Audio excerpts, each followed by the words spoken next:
राधा स्वामी नाम सुमर मन मेरा, जन्म सुफल हो जागेरा।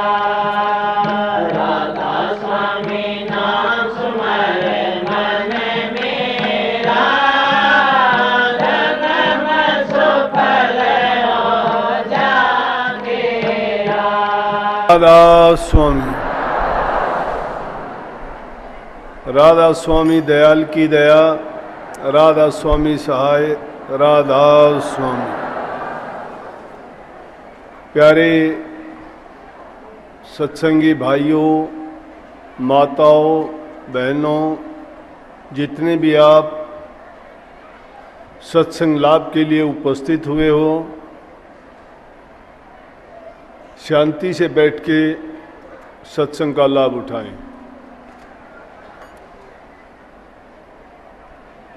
लगभग 1 महीने के बाद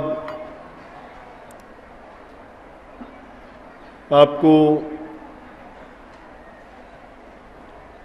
सत्संग सुनने का अवसर मिल रहा है, क्योंकि बैसाखी का सत्संग करने के बाद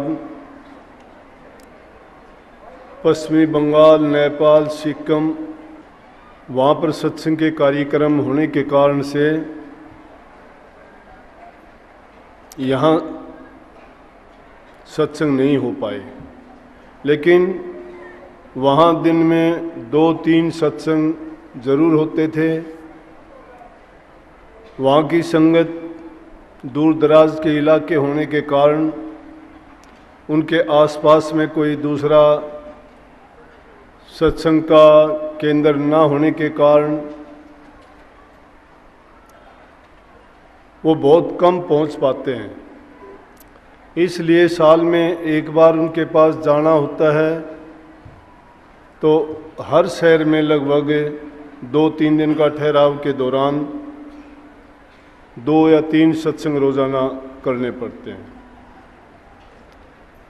लेकिन आजकल ये बात नहीं रही कि सत्संग ना मिलता हो, जिसको नहीं सुनना, नहीं देखना, या जिसका मन को नहीं भाता, उनके लिए तो अलग बात है।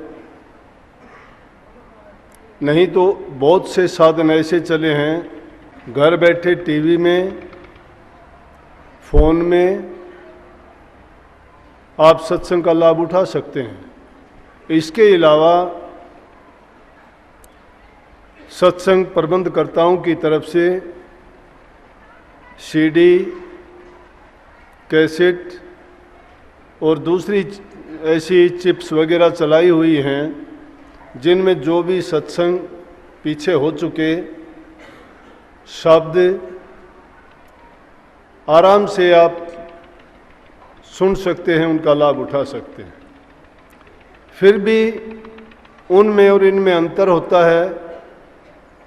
एक चीज़ जब हम आमने सामने देखते हैं, इन कानों से सुनते हैं, हाव भाव जो आमने सामने प्रकट होने से हमें लाभ मिलता है, वो उन बनावटी चीज़ों से नहीं मिलता।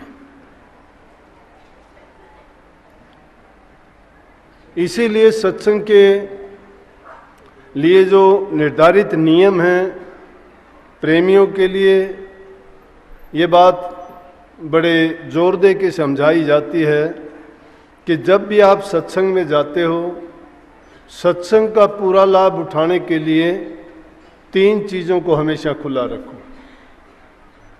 नंबर 1 नैन, नंबर 2 श्रवण कान, और नंबर 3 हृदय। आँखों से सीधा जब दर्शन करते हो, उससे सद्गुरु से जो हमें वाइब्रेशन मिलती है, जो उनके शब्दों की शक्ति का एहसास होता है, उनका पूर्ण लाभ हमें उससे मिलता है। शब्दों को श्रवण से सुनने से उनसे जितना लाभ हमें प्राप्त होता है, वो उन बनावटी साधनों के सुनने से नहीं हो सकता। और तीसरी चीज़ है, उन चीज़ों को सुन सुन के अपने हृदय के अंदर हमें इतना सुरक्षित रख लेना चाहिए कि जब भी हमें फुर्सत का समय मिलता है, उस समय में उन बातों का चिंतन करके उन पर गौर फरमाएं और अगर ध्यान दें, फिर हमें उसका और भी अधिक आनंद, रस और लाभ मिलता है। आए सत्संग में बातें तो किताबों से भी पढ़ लोगे, ज्ञान के लिए बहुत सी पुस्तक हैं हमारे पास, दुनिया में हर भाषा में लिखी गई हैं। ऐसी जगह कोई है नहीं कि जो परमात्मा के बिना बनाई गई हो, उसके बिना चलती हो या उसकी शक्ति के बिना कोई भी काम करती हो। तो जहाँ भी वो शक्ति इस प्रकार की है, मनुष्य की खोज रही है हमेशा से कि जिसने सृष्टि रची है, जिसने इतना लंबा चौड़ा कारोबार चलाया है, उसकी खोज के लिए इंसान ने बड़ी कोशिश की है। उसकी खोज करते करते विज्ञान की इतनी गहराइयों में उतर गए कि इंसान को भी वो पैदा कर सकते हैं, अनहोनी चीज भी इंसान बना सकता है। और उसी खोज का हिस्सा था उसको ढूंढना, उसकी खोज करना। और उसकी खोज के लिए महात्माओं ने, महापुरुषों ने, संतों ने तप के द्वारा, जप के द्वारा और यज्ञ के द्वारा, पूजा पाठ के द्वारा अनेकों साधन, कोई हठ योग, कोई किसी प्रकार से, कोई किसी प्रकार से प्रयासरत रहा और खोज करने की कोशिश की।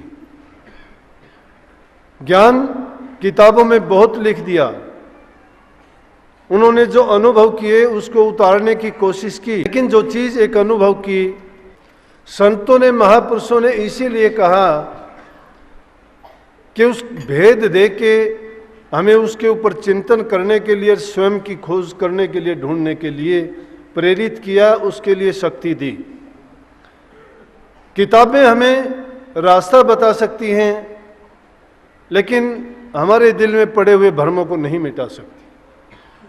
जब भी कोई प्रश्न पैदा होता है, पुस्तक उसका जवाब नहीं देगी, लेकिन हाजिर जो जिंदा गुरु हमारे सामने हैं, वो अपनी जवान मुबारक से फरमा के, समस्या है, हमारा भ्रम है, मन में पड़े हुए कोई विक्षेप हैं जिनके बारे में हमें कोई भी शंका हो जाती है कि ऐसा क्यों हुआ, ये क्यों होता है, उसका जवाब उनसे पा सकते हैं। इसीलिए हाजिर गुरु की, वर्तमान गुरु की महत्ता बताई गई है कि वक्त गुरु के पास जाके गुरु होना चाहिए। गुरु कौन? शब्द भेदी गुरु होना चाहिए। गुरु त्यागी होना चाहिए। अगर त्यागी नहीं है, शब्द भेदी नहीं है, अगर गुरुओं वाले लक्षण नहीं हैं, तो समझो कि हमारा प्रयास व्यर्थ चला जाएगा। हमें रस्म के लिए गुरु मिल जाएगा, टेक बांधने के लिए गुरु मिल जाएगा, लेकिन मुक्ति का रास्ता उनसे नहीं मिलेगा। अगर मुक्ति की हमें सच्ची खोज है तो सच्चे गुरु को ही पाना चाहिए। और सच्चे गुरु के लक्षणों के लिए जब ढूंढोगे, खोज में निकलोगे, तो आपको अवश्य मिलेगा।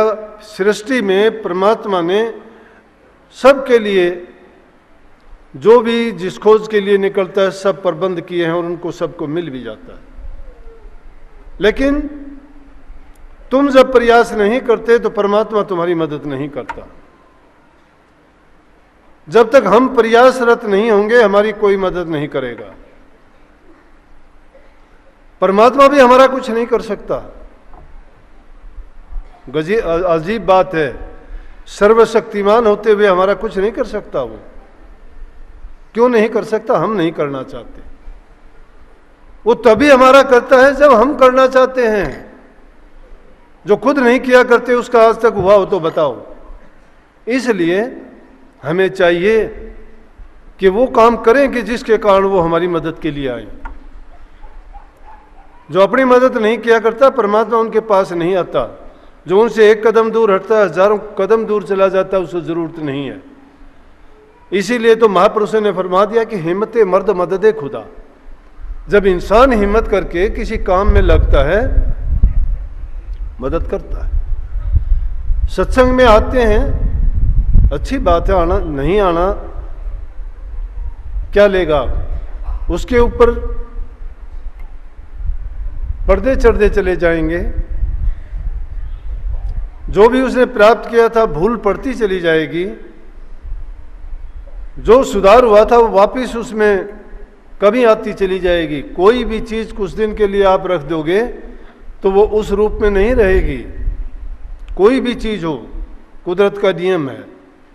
अंग्रेजी में कहा होता ना, रेस्ट इज रस्ट, कि जो आराम करता है उस पर जंग लग जाती है। जिस चीज को लिए रेस्ट के लिए रख दो उस पर जंग चढ़ जाएगी, कोई भी चीज हो। जब हम सत्संग से दूर चले जाएंगे, सत्संग से वंचित होंगे, ज़्यादा दिन लगा देंगे, तो हमारे भी जो ख्यालात थे वो बदलते चले जाएंगे, हट जाएंगे। संगति, हालात और विचार इंसान को बदल देते हैं। भले पुरुषों के संग से हमारे विचार भले हो जाएंगे, लेकिन बुरे पुरुषों में अगर मिल गए, बुरी संगति हमें मिल गई, तो वो अपने बुरे विचारों की छाप हमारे ऊपर छोड़ देंगे और नित्य प्रति वो काम करते करते हम उसी का रूप एक दिन हो जाएंगे। अच्छे गुण अपनाने में बहुत समय लगेगा। अच्छे गुणों के बिना हम अच्छे बन नहीं सकते। अच्छे जब तक नहीं हो सकते, खुदा के मिलने के रास्ते पर नहीं चल सकते।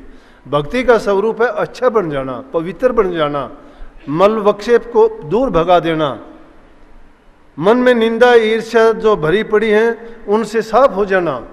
मन के अंदर जो हमारे गिलानी ईर्ष्या है, जो विरोध भरा हुआ है, जब तक हम कामनाओं के गुलाम हैं, तृष्णाएं हमें खींचे फिरती हैं, तब तक हमारे मन का टिकाव कभी हो नहीं सकता। मन के टिकाव के लिए जरूरी है, होने वाली चीज तो होके रहेगी, ना आज तक रोक पाए हो ना रोक पाओगे। कर्म करने की आज़ादी जो दी गई है उसका ये मतलब नहीं है कि उस कर्म करने में तुम खोटे कर्म ही करते रहो, पाप ही कमाते रहो। कर्म का फल अवश्य है।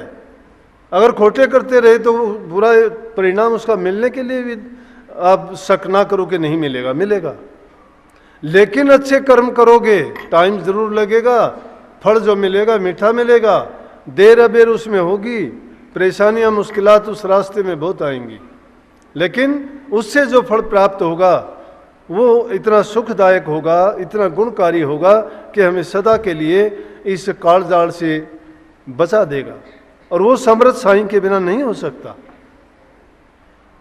महापुरुषों ने क्या फरमाया, हमने कभी गौर किए नहीं उस बात पे। जिन्होंने गौर की उन्होंने तो बड़ा जोर से कह दिया कि दुर्लभ दे पाई बड़ भागी। वाह, दुर्लभ दे पाई किसने? बड़ भागियों ने। बड़ भागी कौन है? जिसको सारी चीजें हैं, आँख कान मुंह बुद्धि शरीर, तंदुरुस्ती, रोग दोष से मुक्त हो, खाने पीने के सब साधन हैं, कितना सुंदर शरीर, कितना अच्छा अवसर, गुरु मिला, वक्त मिला, हर चीज मौजूद है। और उसके बावजूद क्या किया हमने? नाम ना जपी ते आत्मघाती। दुर्लभ दे पाई बड़ भागी, नाम ना जपी ते आत्मघाती। जो नाम को नहीं जपते हैं, नाम है क्या? नाम ये बनावटी नाम नहीं, ये नाम जो मजहब के ठेकेदारों ने बनाए ये नाम नहीं है। ये नाम तो कोई भी अपनी मन मर्जी के बना लेता है, बनाए गए हैं, बहुत बनाए गए हैं। 2 अक्षर का नाम कोई भी रख के बैठ जाता है, कोई किसी में मुक्ति बताता है, कोई किसी में मुक्ति बताता है। नाम तो उस मालिक का एक ही नाम है, और उस नाम को तो समझना जानना है, उसको अनुभव करना है। रास्ता तो गुरु देगा, लेकिन उस गुरु के रास्ते बताए हुए नाम के बंधनों में पड़ के हम आपसी बैर विरोध बढ़ाते हैं। आपस में छोटे बड़े की भावना पैदा करके हम बैर बढ़ाते हैं। एकता का सवाल नहीं है। मनुष्य मात्र से प्रेम नहीं, दूसरे जीवों से क्या प्रेम करेंगे? महापुरुषों का पाठ तो कहता है कि हिंसा ना करो, अहिंसा के रास्ते पर चलो। क्या अहिंसा के रास्ते पर चलते हैं? महापुरुषों ने तो कहा कि मन वचन कर्म से पवित्र हो। क्या हम हैं? ना मन से पवित्र, ना कर्म से पवित्र, ना वचन से अच्छे। वाणी की जगह आग उगलते हैं, मन में कभी धीरज धरते नहीं हैं। शरीर से सेवा करना दूर की बात, पाप और अनाचार करते हैं, दुराचार करते हैं। जितना बुरे से बुरे होता है वह कर्म करते हैं। हमारा धर्म का रास्ता कौन सा है? तो महापुरुषों ने कहा कि अरे बड़ भागी है वो, हम बड़ भागी हैं निस्संदेह। दुर्लभ दे पाई है हमने, जो 84 लाख योनि में नहीं मिलती जीवों को। तड़पते हैं, भटकते हैं। देवता लोग भी कहते हैं कि हमें मनुष्य का चोला एक बार मिल जाए, कम से कम हम अपनी करनी करके फिर सदा के लिए मुक्त हो जाएं संसार से, क्योंकि रास्ता यही है बचने का। जिनको मिला है वो इसकी कदर और कीमत जानते ही नहीं है क्या है। इसलिए कही कि दुर्लभ दे पाई बड़भागी। वो दुर्लभ दे में क्या करते हैं? कोई इज्जत के लिए, कोई मान बढ़ाई के लिए, कोई अपने अभिमान में टूटे जा रहे हैं। गली गली में, मोहल्ले मोहल्ले में कथा कीर्तन सत्संग होते हैं। घरों में फिर जाके देखो कि हाल दूसरे बिगड़े हुए हैं। ऐसा क्यों है? क्या उन कथाओं में, क्या उन कीर्तनों में ये बुरी बात सिखाई जाती है? क्या किसी का उपदेश ऐसा है कि जिससे तुम ये लड़ाई झगड़े और एक दूसरे के प्रति बैर अपने दिलों में भर के और दुश्मनों जैसा व्यवहार करो? कौन धर्म बताता है? कौन से सत्संग में, किस महापुरुष ने ऐसा कहा है? फिर वो कीर्तन और सत्संग किस काम आते हैं? आप लोग भी इतने आते हो, कोई गर्मी में, कोई सर्दी में, कोई पैदल चल के, कोई किसी तरह से गाड़ियों में भर के आते हो। दुर्घटना हो जाती है, कितने कितने लोग मारे जाते हैं। अखबारों में उनमें खबर आती है कि इतने प्रेमी वहां गए थे, दुर्घटना हुई। क्यों होता है ऐसा? अच्छे विचार वालों के साथ तो ऐसा नहीं होता। अपने जयमल सिंह वकील के घर से शीला अभी थोड़ी देर पहले कहने लग रही थी कि पहले जिस मकान में रहते थे, लोगों के विचार देखो। हमारे बारे में भी लोग ऐसे ही भावना रखते हैं। हम सत्संगी हैं, हमसे लोगों की आशाएं ये हैं कि ये परमात्मा के भगत हैं, ये कोई गलत काम नहीं करेंगे, ये चोरी ठगी बेईमानी नहीं करते, ये हेरा फेरी ईर्ष्या निंदा के रास्ते पर नहीं चलते, इनके पास प्यार है, प्रेम है, न्याय की बात करेंगे। ये हमारे बारे में ये है कि हम कम से कम सत्संगी होने के नाते प्रभु की भक्ति नहीं करते, फिर भी हम औरों से अच्छे हैं। लेकिन अच्छे किससे होंगे? हमारी श्रद्धा से और विश्वास से होंगे। तो कहने लगी कि उस घर में आग लग गई, अब वो घर इनके पास नहीं है। जिन लोगों ने घर लिया था उन्होंने इसलिए लिया था कि ये सत्संगी हैं, और सत्संगियों की घर जो लोग हैं, जिस घर में अच्छे विचारों वाले आदमी रहते हैं, तो वो भूमि पवित्र होती है। इसीलिए कही ना, संत चरण गंगा की धारा, जहां टिके हो निस्तारा।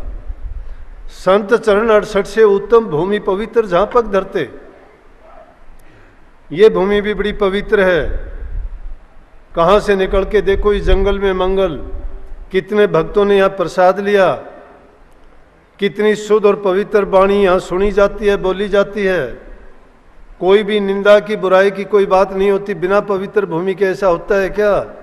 रात दिन जहाँ पूजा यज्ञ हवन होते हैं, उनमें वहाँ का वातावरण शुद्ध और पवित्र हो जाता है। तो ये पूज्य भूमि है। इसी प्रकार से उन लोगों का ख्याल था कि इन लोगों का मकान हमने लिया है, उसमें आग नहीं लग सकती।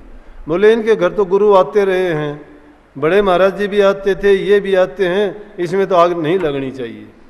और देखते ही देखते बोले कि वो आग बुझ गई। देखने वालों ने भी इस बात की हैरानी मानी कि उनके मन के अंदर ये ख्याल ही आया था। अरे तो ख्याल की तो इंसान की ताकत होती है, इसलिए हमारे से भी लोगों की ये आशाएं बंधी होती हैं। जब हमारी प्रयोग में लाई हुई चीज़ में इतना इतबार है कि उसकी प्रयोग में लाई गई चीज़ है, महापुरुषों के हाथ की दी गई है, ये प्रसाद है, तो उस चीज़ में क्यों नहीं शक्ति वो होगी। लेकिन किन के लिए वो काम करती है? जिन लोगों की श्रद्धा और विश्वास होती है। जिनके लिए श्रद्धा नहीं होती, उनके लिए कुछ भी नहीं है। तो दुनियादारों के लोग भी हमारे बारे में ये सोचते हैं, तो हमारे अंदर वो दुर्गुण नहीं आने चाहिए। इसलिए महापुरुषों ने फरमाई कि जो लोग इंसान का चोला मिलने के बाद में इतना बेशकीमती, और जिसका उपयोग ये नहीं कर सकते, जीवन रहते हुए नेक काम नहीं करते, शरीर से नहीं करते, जबान से नहीं करते, मन से नहीं करते। अगर तुम्हारे पास परमात्मा ने कुछ दिया है तो इसलिए दिया है, तुम भला करो, उससे नेकी करो। लेकिन अगर उससे नेकी नहीं करते तो जाते हुए यहाँ से पछता के जाओगे।